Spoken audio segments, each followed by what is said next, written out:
안녕하세요. 오늘도 주님 안에서 믿음으로 꽉 찬 알곡이 되기 위해 성경 묵상의 시간을 허락하신 하나님께 감사와 영광을 올려드립니다. 3월 12일 목요일 묵상 말씀을 시작하겠습니다. 많은 사람들이 종려가지를 들고 환호하며 예수님을 맞이했습니다. 그들은 예수님을 왕으로 부르며 새로운 시대가 시작되기를 기대했습니다. 그러나 예수님은 전혀 다른 모습으로 예루살렘에 들어오셨습니다. 세상의 방식과 하나님 나라의 방식이 얼마나 다른지 보여주는 깊은 메시지를 담고 있습니다. 오늘의 제목은 겸손한 왕의 입성입니다. 큰 무리가 종려나무 가지를 흔들며 예루살렘으로 오시는 예수님을 환영합니다. 예수님은 어린 나귀를 타심으로 자신이 겸손의 왕임을 선포하십니다.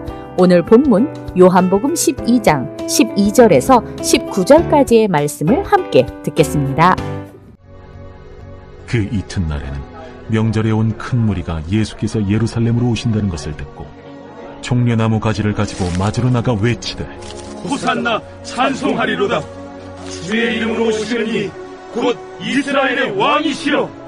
예수는 한 어린 나귀를 보고 타시니 이는 기록된 바 시온 따라 두려워하지 말라. 보라, 너의 왕이 나귀 새끼를 타고 오신다 함과 같더라. 제자들은 처음에 이 일을 깨닫지 못하였다가 예수께서 영광을 얻으신 후에야 이것이 예수께 대하여 기록된 것임과 사람들이 예수께 이같이 한 것임이 생각났더라. 나사로를 무덤에서 불러내어 죽은 자 가운데서 살리실 때에 함께 있던 무리가 증언한지라. 이에 무리가 예수를 맞으면 이 표적 행하심을 들었음이로라. 바리새인들이 서로 말하되 볼지어다, 너희 하는 일이 쓸데없다. 보라, 온 세상이 그를 따르는도다. 오늘 우리에게 주시는 교훈은 무엇일까요? 사순절은 우리가 예수님의 십자가를 향한 길을 묵상하는 기간입니다. 본문에서 예수님은 많은 사람들이 종려가지를 들고 환영하는 가운데 예루살렘에 들어가십니다. 사람들은 호산나 이스라엘의 왕이시여 라고 외치며 예수님을 맞이합니다.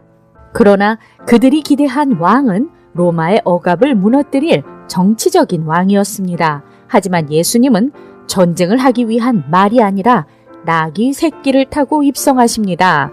이는 하나님 나라의 방식에 대한 선포입니다. 구약의 선지자 스가랴는 시온에 따라 두려워하지 말라. 보라, 너의 왕이 나귀 새끼를 타고 오신다 라고 예언했습니다. 예수님은 힘과 무력으로 다스리는 왕이 아니라 겸손과 희생으로 다스리는 왕으로 오셨습니다. 사순절의 길은 바로 이 왕의 길을 바라보는 시간입니다. 예수님은 분명 왕으로 선포되지만 그 왕권은 세상의 권력과 정반대의 방식으로 나타납니다.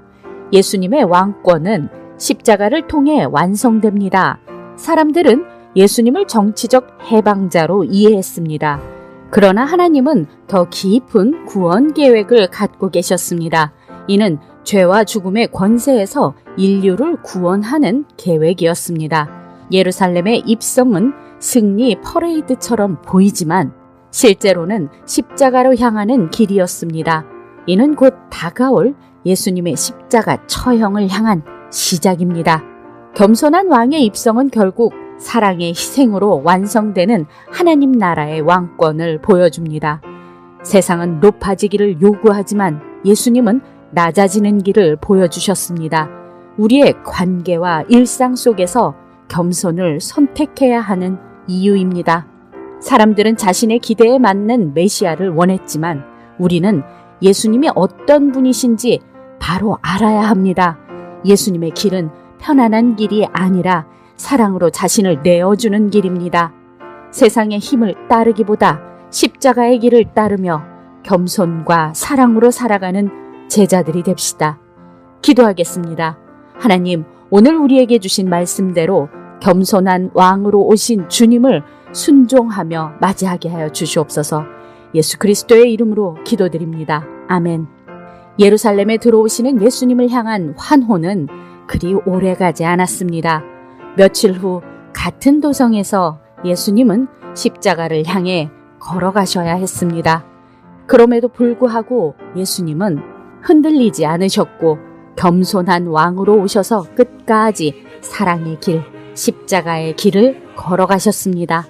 세상의 힘과 높아짐을 추구하는 마음을 내려놓고 나귀를 타고 오신 예수님의 길을 따라가며 우리의 삶 속에서도 겸손과 섬김, 그리고 희생의 사랑을 드러내길 소망하며 오늘도 광야 같은 세상에서 하나님의 말씀으로 승리합시다. 저는 내일 다시 찾아뵙겠습니다.